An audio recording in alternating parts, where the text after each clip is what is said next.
আমাদের সন্তানরা এই নতুন বাংলাদেশের প্রত্যাশায় এখনো পর্যন্ত চিন্তিত, কারণ রক্ত দিয়েছে, শহীদ হয়েছে, আহত হয়ে গতকালকে আমি পঙ্গু হসপিটালে গিয়েছিলাম, কাতরাচ্চা হসপিটালে বিছানায়।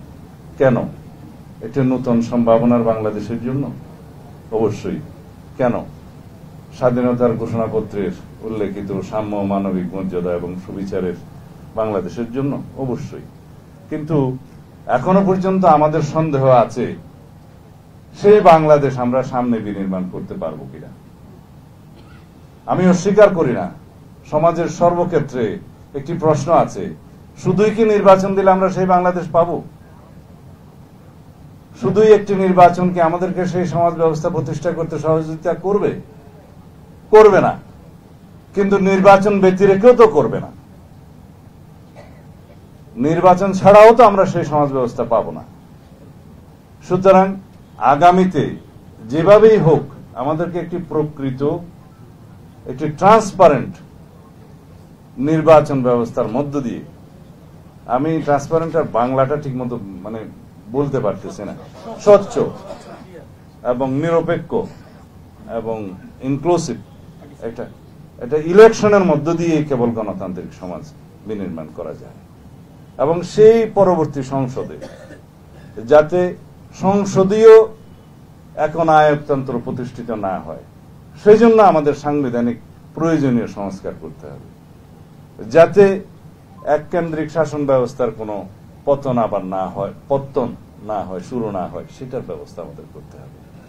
এবং রাষ্ট্রপতি এবং প্রধানমন্ত্রীর ক্ষমতার ভারসাম্য আনয়ন করতে হবে সাংবিধানিকভাবে। সেটা আমাদের অঙ্গীকার আছে, প্রতিশ্রুতি আছে, আমাদের একত্রিত হয়।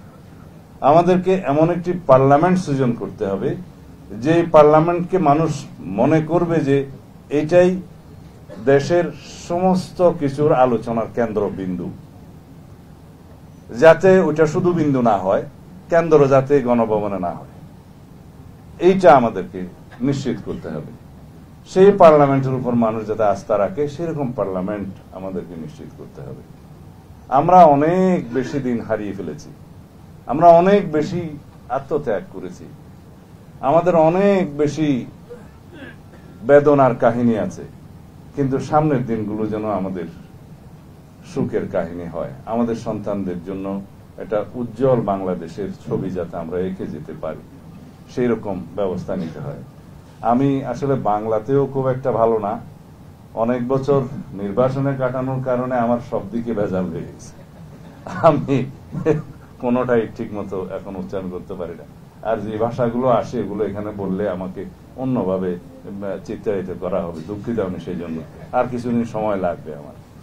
একমাত্র ফ্যাসিবাদ বিরোধী ঐক্য, আরেকটি সামনে ফ্যাসিবাদ থাকলে হয়। ফ্যাসিবাদের পতন হয়েছে, ফ্যাসিস্ট পালিয়ে গিয়েছে, সুতরাং আমরা এখন ঐক্যবদ্ধ থাকার একটা ইস্যু কি? আমরা এখন ঐক্যবদ্ধ থাকার একমাত্র ইস্যু হবে যাতে আমরা বৈষম্যহীন, গণতান্ত্রিক ও সাম্প্রদায়িক একটি সাম্যের ভিত্তিতে একটি সুবিচারের বাংলাদেশ আমরা পাই এবং আইনের শাসনের বাংলাদেশ পাই। সেই ইস্যুতে আমরা যেন সবাই ঐক্যবদ্ধ থাকি। আমাদের গণতান্ত্রিক পথযাত্রায় রাস্তা ভিন্ন ভিন্ন হবে বিভিন্ন দলের, কিন্তু আমরা যেন একটা জায়গায় ঐক্যবদ্ধ থাকি যে এই জাতির স্বার্থকে আমরা ঊর্ধ্বে তুলে ধরব এবং এই জাতিকে আর কখনো অন্য কোন রাষ্ট্রের করদ রাজ্য হওয়ার জন্য আমরা এই রাজ্য যাতে কোনোদিন এই দেশের কোন স্বাধীন নাগরিককে অন্য দেশে পাচার না করে দিতে পারে এবং এই দেশের কোনোদিন, আমি আমাকে নিয়ে বলছি, এই দেশের কোন নাগরিককে যেন কোনোদিন আর আয়নাগরে না যেতে হয়। এই দেশের কোন নাগরিককে গণতন্ত্রের জন্য, ভোটাধিকারের জন্য যাতে রাস্তায় গুলি খেয়ে মরতে না হয়, সেই রকম একটা রাষ্ট্র বিনির্মাণের জন্য আমরা যেন ঐক্যবদ্ধ থাকি। এখানে আমাদের ঐক্যটা প্রয়োজন।